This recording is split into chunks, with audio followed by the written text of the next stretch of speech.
Welcome to the Slop Temple. We pray this video helps. You start by opening Goodnotes and choosing the exact notebook and page. This ensures you don't create links in the wrong document. Tap Text for typed links or use the lasso tool to select handwritten content. This matters because selection method determines editing options.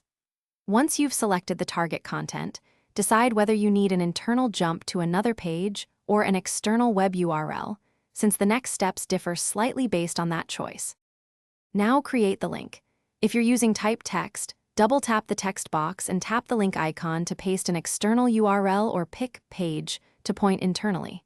For handwriting, use the lasso tool to encircle the text or drawing, then tap the contextual menu and choose Link or Copy as link to attach a destination.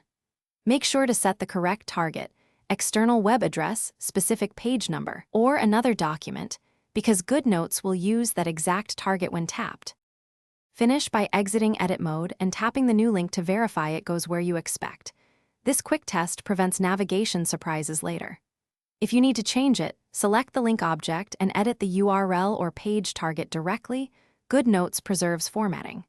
If a link fails, check URL formatting, include HTTPS, // ensure the destination page exists and isn't in a locked notebook, and update the app if links behave inconsistently, since bugs are sometimes fixed. Thanks for watching. Consider subscribing if we helped you.